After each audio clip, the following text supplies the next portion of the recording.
Office में आ गई।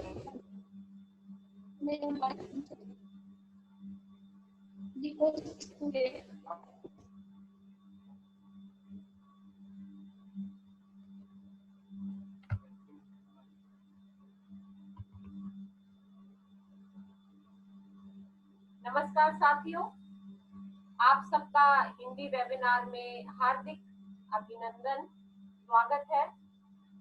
मैं कोमल शर्मा हंसराज पब्लिक स्कूल पंचकुला की हिंदी अध्यापिका हूँ। मैं आभार व्यक्त करती हूँ doctor Nisha Pasheen ma'am, director DAV CAE, और हमारी प्रधानाचार्य श्रीमती जया भारद्वाज जी का, जिनकी देखरेख में इन वेबिनार का आयोजन हुआ। मैं आप सब गुरुजन का मन से, तहे दिल से स्वागत करती हूँ। हम इस वेबिनार की शुरुआत गायत्री मंत्र से करते हैं।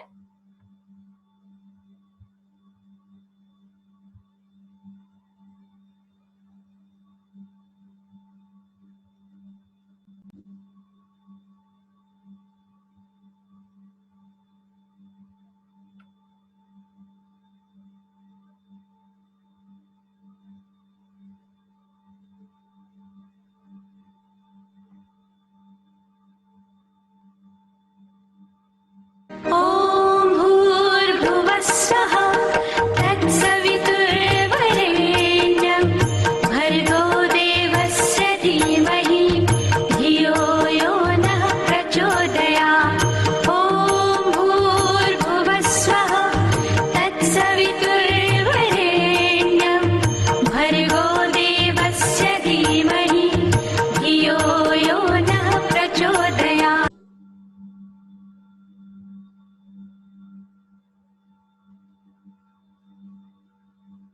गायत्री मंत्र बहुत ही पवित्र मंत्र। इसके साथ ही अब हम आगे की शुरुआत करते हैं। आज का जो मेरा विषय है, रचनात्मक लेखन को अधिक रुचिकर ढंग से व्यक्त करने के कौन कौन से तरीके, जिसमें मैं पत्र और संवाद लेखन के बारे में आज आपको बताऊंगी। सुबह सुमन मैम ने भी पत्र के बारे में आपको कुछ जानकारी दी और अभी मैं आपको कुछ जानकारी दूंगी। आप सब बहुत गुणी और विद्वान अध्यापक हैं। आप सब जानते हैं कि पत्र लेखन में क्या क्या चीजें चाहिए होती हैं, किस तरह से हम विद्यार्थियों को पत्र लेखन सिखाते हैं।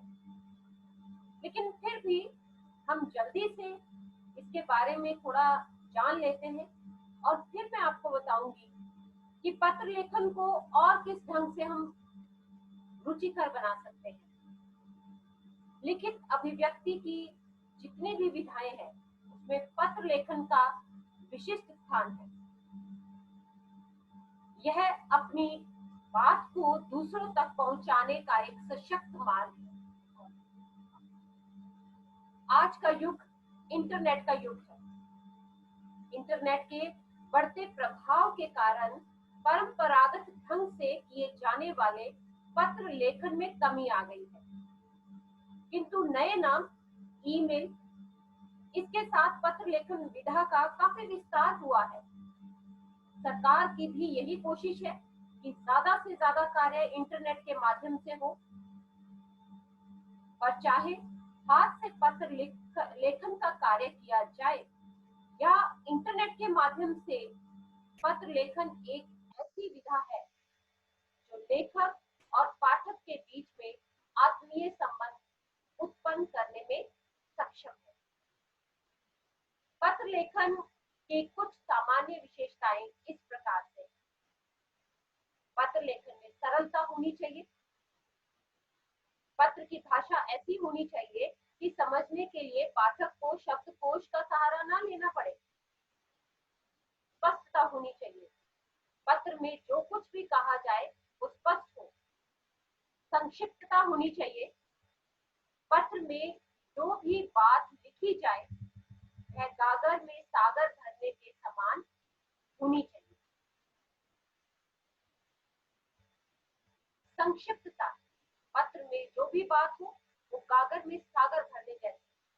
मौलिकता, पत्र में रटे रटाए वाक्य या पुस्तकीय वाक्यों का प्रयोग नहीं होना चाहिए। पत्र लेखक पत्र में जो कुछ भी लिखे वह मौलिक होना चाहिए। उद्देश्य पूर्णता, हर लेखन का कोई ना कोई उद्देश्य होता है, अतः पत्रों को लिखते समय लेखक को पत्र के उद्देश्य को अपने मन में रखना चाहिए। उसे यह ध्यान रखना चाहिए कि यह पत्र किसके लिए और क्यों लिखा जा रहा है, यानी अपने उद्देश्य से भटकना नहीं चाहिए। पत्र के प्रकार, शैली के आधार पर पत्र दो प्रकार से, औपचारिक पत्र और अनौपचारिक पत्र। अनौपचारिक पत्र है जिन लोगों से हमारे व्यक्तिगत संबंध होते हैं, उन्हें हम अनौपचारिक पत्र लिखते हैं। इन पत्रों में व्यक्ति अपने मन की अनुभूतियां, भावनाएं, सुख दुख की बातें, इन सब का उल्लेख करता है। इन पत्रों को व्यक्तिगत पत्र भी कह सकते हैं। इन पत्रों की भाषा शैली में औपचारिकता का कुछ देखा जा सकता है। इसे आप लिखते हैं जैसे परीक्षा भवन लिखते हैं, फिर नगर और दिनांक, प्रिय मित्र, मधुर समृद्धि। ये मैंने आपको एक पत्र की रूपरेखा दे दी है। फिर आप पहला जो आप दो पंक्तियां देख रहे हैं उसमें ये है कि आप लिखते हो कि मैं यहाँ पर कुशलता से हूँ, आशा है आप भी कुशलता से होंगे। फिर आप पूरा विषय जिस बारे में आप पत्र लिख रहे हो, फिर अंत में एक अलग से पंक्ति भी लिख देते हो। आपने माता पिता को नमस्कार किया या आपके पत्र के इंतजार में है तुम्हारा मित्र, फिर माता पिता को पत्र लिखा जाता है, नाना नानी को, जो भी आपके व्यक्तिगत जो आपके रिश्तेदार होते हैं या आपके सगे संबंधी, मित्र, दोस्त, सखा, कोई भी हो सकते हैं। औपचारिक पत्र, यह पत्र औपचारिक संदर्भों में भी लिखे जाते हैं। जिन लोगों के साथ इस तरह का पत्राचार किया जाता है उनके साथ हमारे व्यक्तिगत संबंध नहीं होते, हम उन्हें जानते तक नहीं होते। औपचारिक परिवेश होने के कारण इन पत्रों में तथ्यों और सूचनाओं को अधिक महत्व दिया जाता है। औपचारिक पत्र के विभिन्न अंग हैं। यहाँ पर औपचारिक मैंने लिखना था, यहाँ अनौपचारिक लिखा हुआ है, इसे आप नजरअंदाज कीजिएगा। प्रेषक का पता, स्थान और तिथि है। प्राप्तकर्ता का पता है। संबोधन प्राप्तकर्ता को। अभिवादन है। पत्र का कलेवर है। अंत की औपचारिकताएं, नाम। औपचारिक पत्रों में संबोधन एवं अभिवादन दोनों ही महत्वपूर्ण होते हैं और साथ ही साथ पत्र के अंत की औपचारिकताओं की ओर विशेष ध्यान दिया जाता है। औपचारिक पत्रों के निम्नलिखित अंग होते हैं। शीर्ष होता है, इसके अंतर्गत पत्र के ऊपरी भाग में बाईं ओर प्रेषक अपना पता लिखता है। परीक्षा भवन में यदि इस तरह का पत्र लिखा जाता है तो अगर तो उनका पता दिया गया है तो आप पता लिखते हैं, नहीं तो आपको परीक्षा भवन, विद्यालय, नगर यही लिखना होता है। इसकी रूपरेखा भी मैंने दी है आपको, मैं अभी आगे आपको दिखाऊंगी। आपने पहले परीक्षा भवन, नगर, दिनांक, विद्यालय, नगर लिखा, फिर दिनांक लिखा, फिर पत्र प्राप्तकर्ता का संक्षिप्त पता, जैसे शीर्ष के ठीक नीचे पत्र प्राप्त करने वाले का पता लिखा जाता है, जैसे संपादक, नव भारत टाइम्स, नगर। जैसे आप प्रधानाचार्य को लिख रहे हो, प्रधानाचार्य, विद्यालय, नगर। संबोधन में प्राप्तकर्ता के पते के ठीक नीचे संबोधन लिखा जाता है। औपचारिक पत्रों में प्राय महोदय, महोदया होता है, लेकिन औपचारिक में इससे पहले हमारा एक और होता है, वो विषय होता है। विषय भी आपने लिखना है। नगर लिखने के बाद आपने विषय के बाद आप संबोधन करेंगे। फिर पत्र का कलेवर है। पत्र का कलेवर औपचारिक पत्रों का सबसे प्रमुख भाग होता है। इसे 3 भागों में बांटें। विद्यार्थी क्या करते हैं कि एक ही पूरा का पूरा पत्र लिखते हैं, उनको 3 पैराग्राफ बनाकर लिखने के लिए बताइए। प्रारंभ करना है, फिर मध्य है, फिर अंत है। प्रारंभ में यदि पत्र पहली बार लिखा जा रहा है तो प्रारंभिक वाक्य परिचयात्मक होंगे। यदि किसी पत्र के उत्तर में लिखा जा रहा है तो पूर्व पत्र की संख्या, तिथि, विषय आदि का संदर्भ बताते हुए पत्र लिखेंगे। मध्य में पत्र लेखक उन सब बातों का उल्लेख करेगा जिसे वह पत्र प्रेषित को बताना चाहता है। अंत में पूरे पत्र का निष्कर्ष होता है।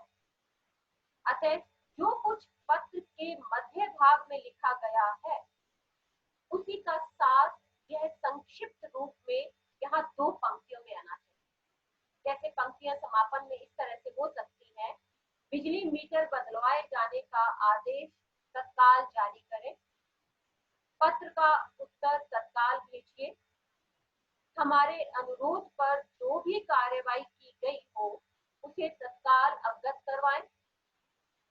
निर्देश पत्र के मुख्य कलेवर के बाद नीचे सुबह निर्देश, जैसे आप लिखते हैं निर्देश लिखा जाता है, और व्यवसायिक पत्रों में गिने चुने स्वर निर्देश लिखे जाते हैं, जैसे भव्य है, प्रार्थी है, निवेदक है।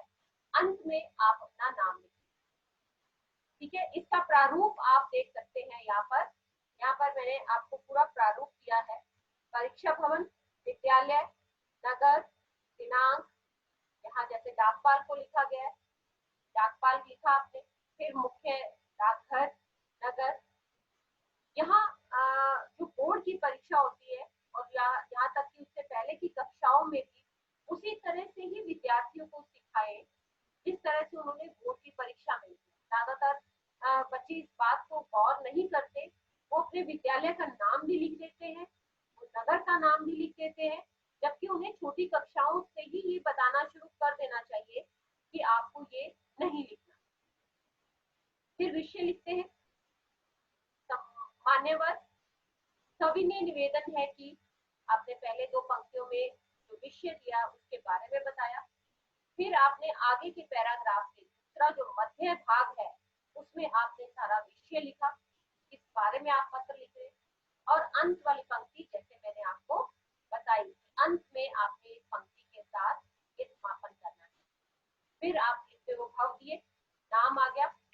औपचारिक पत्र में कौन कौन से पत्र हैं? प्रार्थना पत्र है, आवेदन पत्र है, शिकायती पत्र है, व्यावसायिक पत्र है, सरकारी पत्र है, ये पत्र शामिल किए जाते हैं।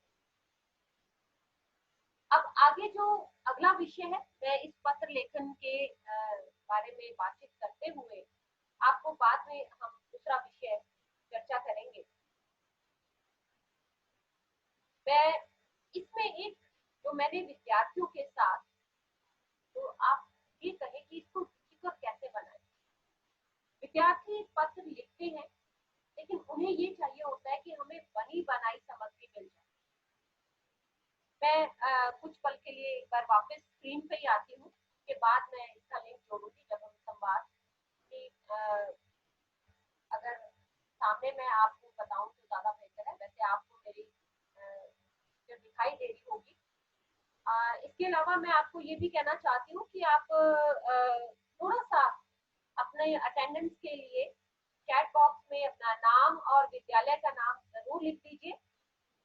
और अभी थोड़ी देर में मैं एक लिंक भेजूंगी, उसके आधार पर आप फीडबैक फॉर्म होगा वो जरूर भर दीजिएगा।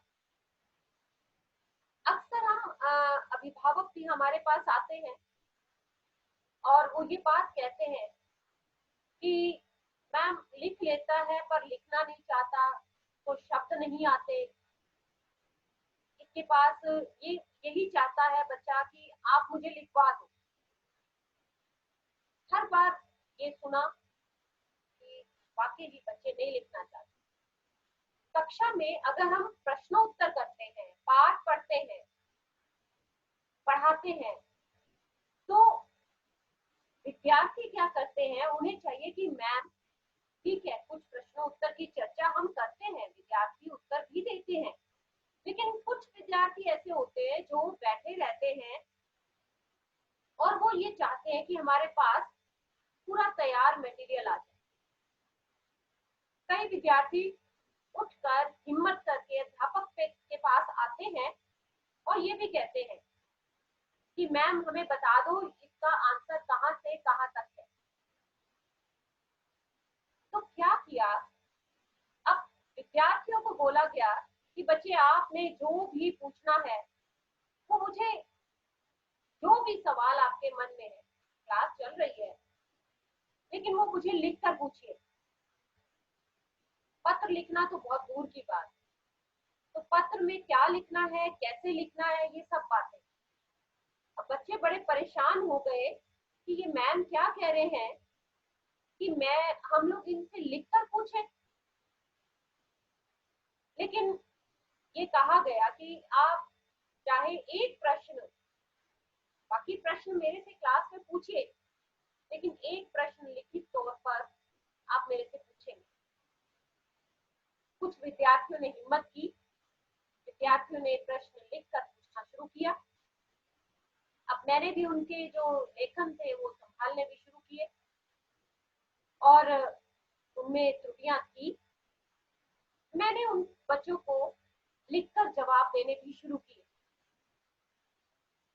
अब ये एक बड़ा आनंद आने लगा, उनको लगा कि ये मैम जो है ये लिखित कार्य में शायद ज्यादा अच्छे हैं, ये हमें इस तरह से समझा रहे हैं।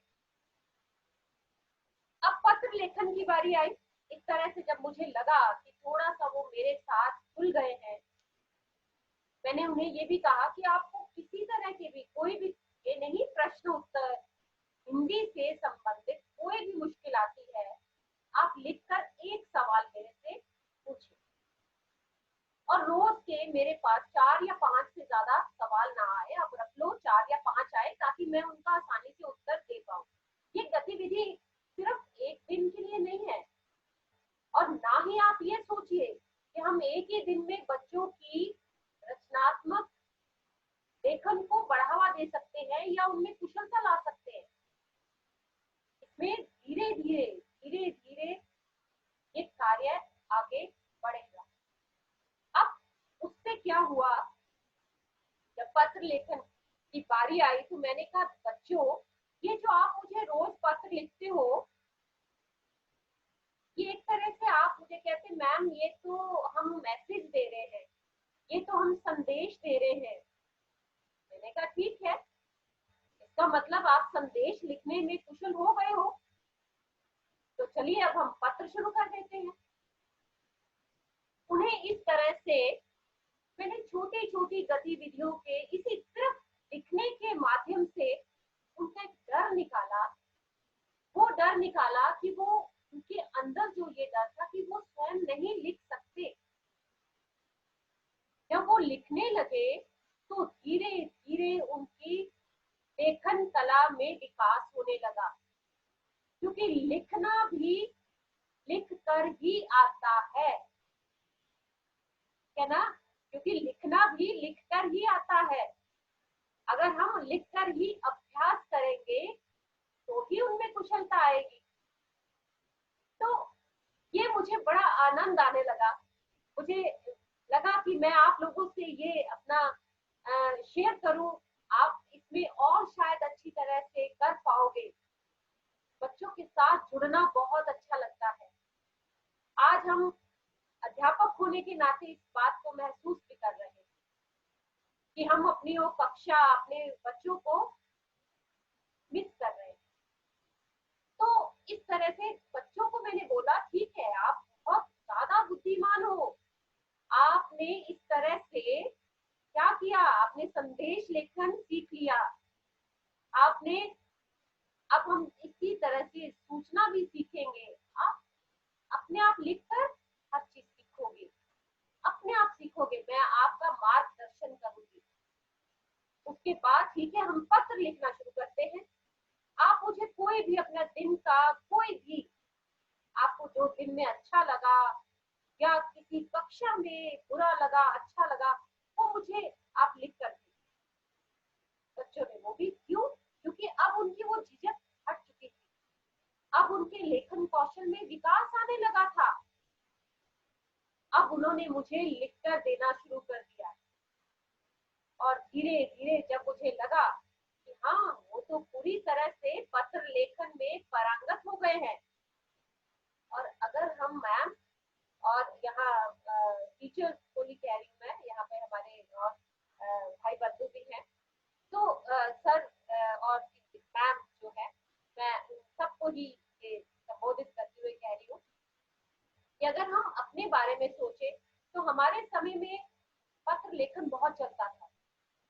हम हमारे माता पिता हमें कहते थे ठीक है तुम लिखो, मासी को पत्र लिखो, बुआ को पत्र लिखो, थोड़ी झिझक होती थी, हम वो पत्र लिखते थे, फिर अपने माता पिता को दिखाते भी थे, देखो ये हमने ठीक लिखा।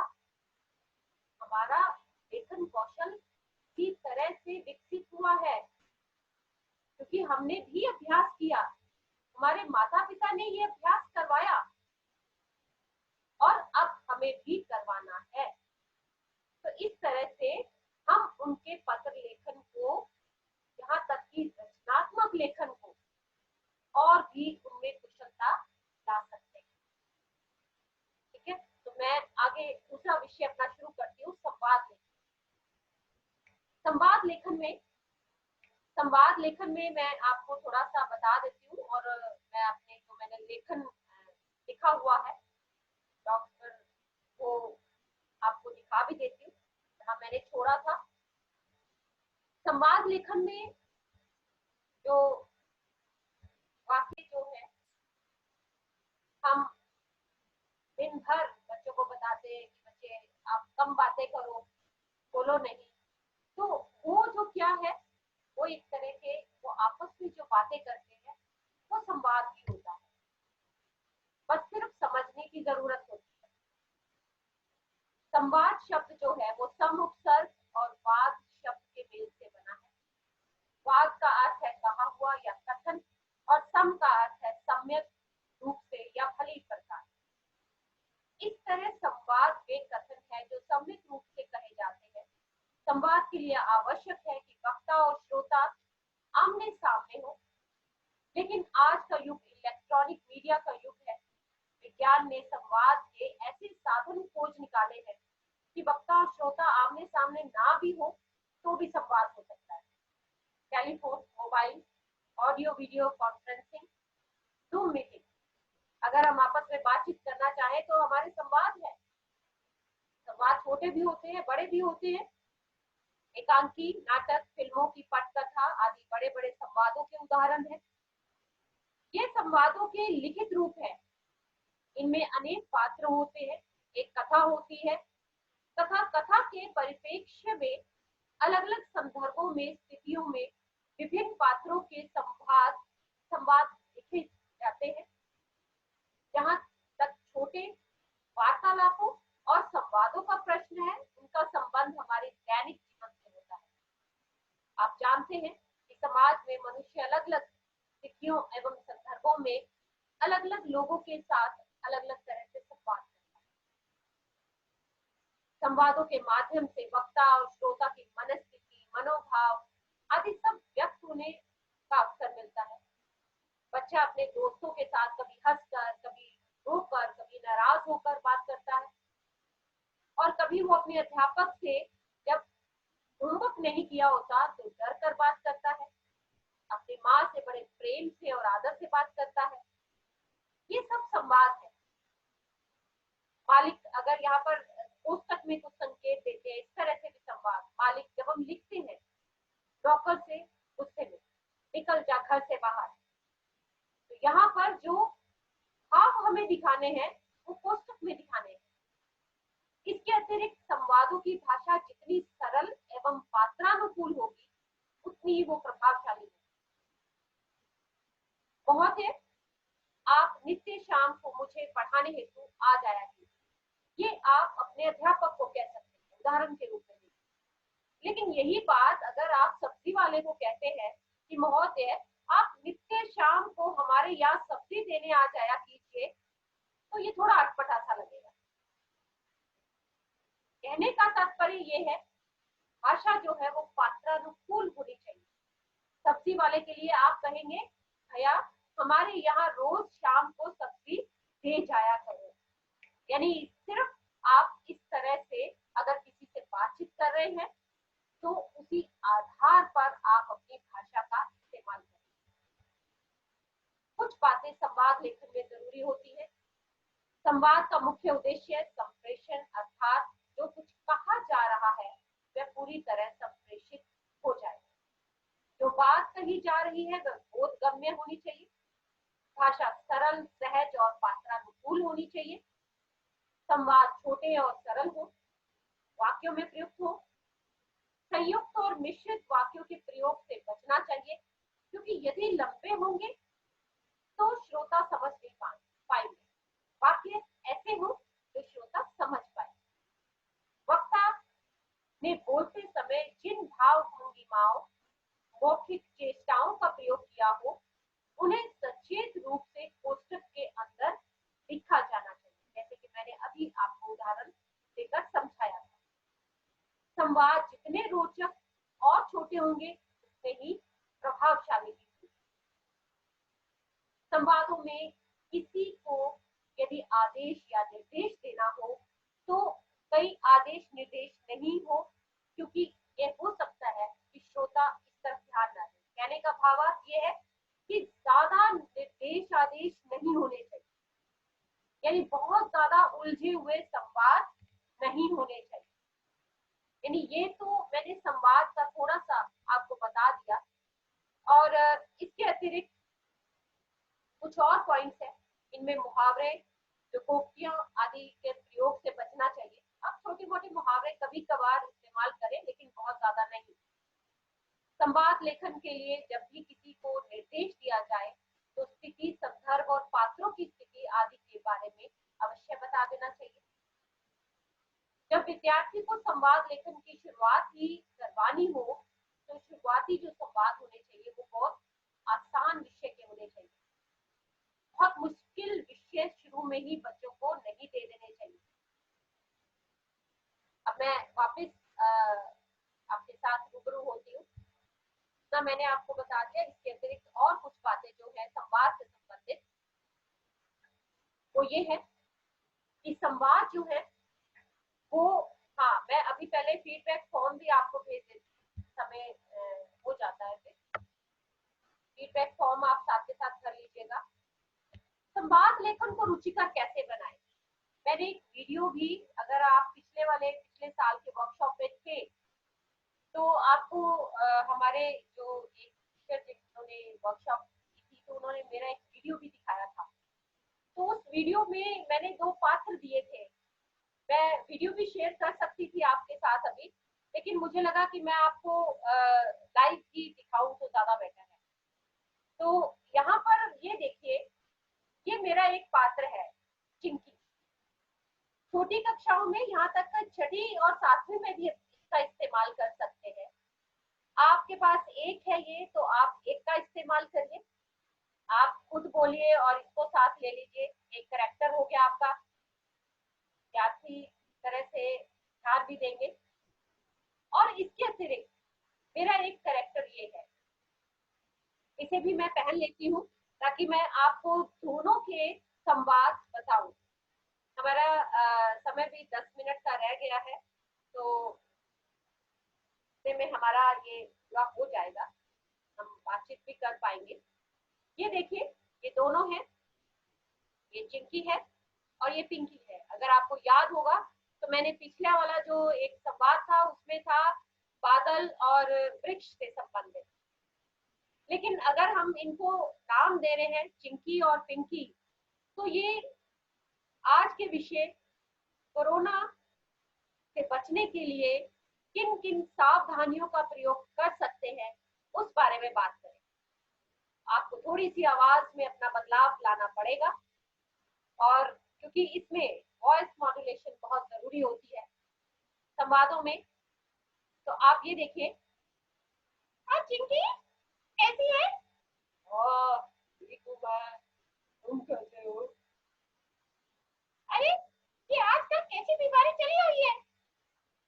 हाँ, हमारी बहुत ही ज्यादा मुश्किल है, पता नहीं किस तरह से बचेंगे हम इस बीमारी से। अरे बचना कैसे है, ये मैं बताती हूँ तुम्हें। कैसे से बचा जा सकता है। हाँ, घर के अंदर रहो, घर के अंदर रहोगे, ज्यादा बाहर नहीं जाना और हाथ भी धोने हैं। हाँ, ये तो मैं करता हूँ, बस सोशल डिस्टेंसिंग भी रखनी है। वो कैसे? देखो, हम एक दूसरे से दूरी बनाकर बात करेंगे, तभी हम इससे बच सकते हैं। हाँ, तुम ठीक कहती हो। तो आप ये देखो कि यहाँ पर हम इस तरह से संवाद में रोचकता ला सकते हैं। इसके अतिरिक्त ये एक, मैं आपको सिर्फ इन चरित्रों से अवगत कराना चाहती थी, इनकी पहचान कराना चाहती थी। इसके अतिरिक्त जो और संवाद करवा सकते हैं, जैसे पर्यावरण दिवस होता है, तो उसमें आप पौधों को ले सकते हो। एक पौधे को कक्षा में लेकर आइए, उनके पत्तों, उनमें एक सूखी हुई पत्ती लेकर आइए और उसमें क्या है, एक हरे पत्ते और सूखी पत्ती में संवाद। कक्षा में खड़े हैं तो मेज और कुर्सी में संवाद, चौक और श्याम पट में संवाद। यानी इस तरह से आप जब विद्यार्थियों को शुरू में संवाद करवाने लगते हो तो उन्हें इस तरह से संवाद करना। और तो और विद्यार्थियों को संवाद लेखन में कुशलता लाने के लिए उन्हें दो बच्चों को आगे बुलाइए, उन्हें कोई भी विषय, उनके पसंद का विषय, यानी अगर आप ये कहो कि उन बच्चों के टिफिन के बारे में वो चर्चा करना चाहते हैं, हमें मुख्य रूप से उनके बोलने के, उनके लिखने के उस काम को आगे बढ़ाना है। किस तरह से वो, उनकी ये झिझक निकले कि वो संवाद लिखे, उन्हें ये भली भांति समझाना है। संवाद हमें सीधा ही शुरू करना है, इसमें हमें कोई भी कुछ और नहीं, सीधा विषय पर आए, कोई भूमिका बनाने की जरूरत नहीं। बच्चे को भूमिका बनाते हैं, कैसे हो, क्या हाल है, क्या कर रहे हो। वो चाहते हैं कि हम अपने विषय पर आए, विषय पर आते आते 4 वाक्य बीत जाते हैं। तो उन्हें ये बात भली भांति पता होनी चाहिए कि हमें सीधा विषय पर बात करनी है। हम विषय पर बात करेंगे तभी हम आगे अच्छी तरह से संवाद कर पाएंगे। ठीक है, अब बहुत कम वक्त रह गया है, 5 मिनट के करीब ही है, तो मैं आप लोगों से कुछ बातचीत करना चाहूंगी। मुझे लगता है अगर आपके कोई डाउट है तो आपने शायद चैट बॉक्स में लिखे हैं, तो नहीं, अभी तो ऐसा कुछ नहीं है। आपको मैंने लिंक भेज दिया है। इसके अलावा अगर आप कुछ कहना चाहते हैं तो हैंड रेज कर सकते हैं, नहीं तो मैं पार्टिसिपेंट्स में आप लोगों से जरूर बात करना चाहूंगी।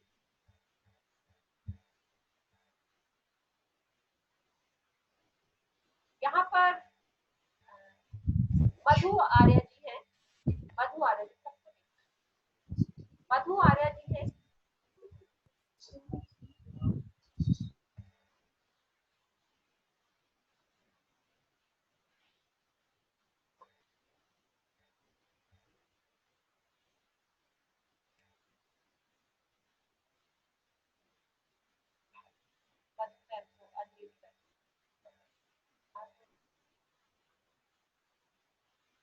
मधु मैम का नहीं हो पा रहा।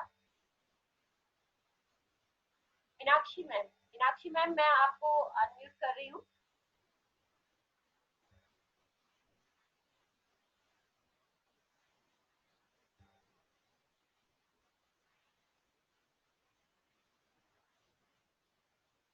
मीनाक्षी मैम से भी मेरी बात नहीं हो रही है।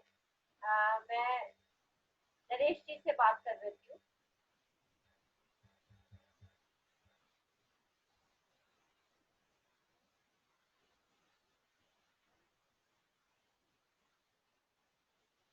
आप लोग मुझे चैट बॉक्स में भी लिख के भेज सकते हैं। मधु मैम आप चैट बॉक्स में लिख के भेज सकते हैं।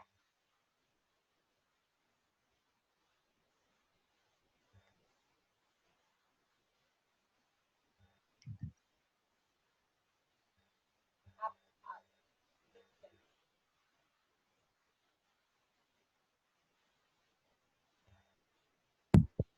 हाँ जी मधु मैम, हाँ जी मैम, मधु मैम बोलिए आप।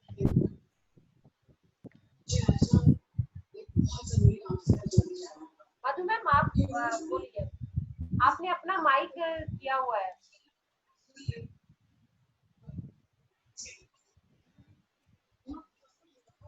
मधु मैम आपने अपना माइक, आप अपने आप को अनम्यूट कीजिए। हाँ जी मैम। हाँ जी मैम। हाँ नमस्ते मैम। नमस्ते। नमस्ते मैम, बहुत अच्छा लगा, बहुत बढ़िया, बहुत विचार आपके अच्छे लगे।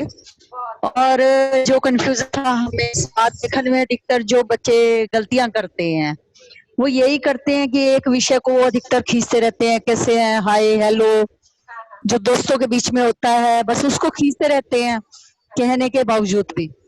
तो आपने ये जो बहुत अच्छी बातें बताई, छोटी बातें, छोटे वाक्य और भावों को कोष्ठक के अंदर लिखना, ये कुछ ऐसी बातें कि जो हम अगर हम लगातार उनको लगातार बोलते रहें तो कभी तो उनके पर असर होगा।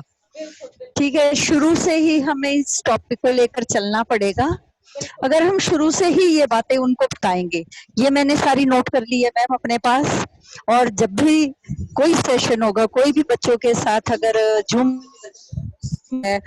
या क्लास होती है, आमने सामने होते हैं हम, तो मैं जरूर शुरू करूंगी, क्योंकि मुझे ये जो थोड़ा कंफ्यूजन संवाद में ही था। बच्चे कहते हैं मैम नहीं, हाय हेलो तो होती है, नमस्ते हम तो ऐसे ही लिखते हैं मैडम, जब हम बातें करते हैं हम तो ऐसे ही करते हैं। तो उसको ना करके हम हम करेंगे। ठीक है मैम, बहुत अच्छा लगा, ये मुझे मेरे लिए बहुत लाभकारी हुआ। Thank you ma'am, thank you very much. हमारा समय भी बिल्कुल निकल रहा है। रह गया है। कौन बोलना चाहेगा? अगर आप में से कोई बोलना चाहता है, मैंने सबको ही अनम्यूट किया हुआ है। हाँ जी मैम। हाँ जी बोलिए मैम। सीमा मैम बोलना चाह रहे हैं, सीमा शर्मा मैम। सीमा शर्मा मैम आप बोलिए, अपने माइक को आप ही अपने आप अनम्यूट कीजिए।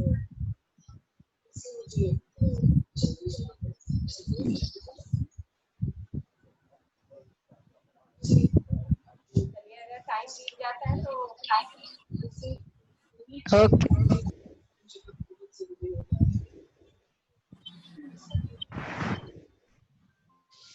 हाँ जी मैम, कोई और? सीमा मैम शायद अपना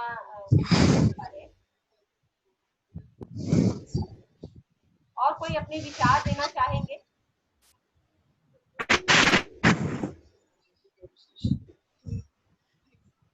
चलिए, मैं आप सबका बहुत बहुत धन्यवाद करती हूँ। धन्यवाद। बस अभी मीटिंग कुछ ही पल में समाप्त होने वाली है। मैं आपका बहुत शुक्रगुजार हूँ कि आपने बहुत अच्छे से मेरे विचारों को सुना और उसकी सराहना की। बहुत बहुत धन्यवाद। बहुत अच्छा लगा मैडम, बहुत बढ़िया। Thank you thank you ma'am.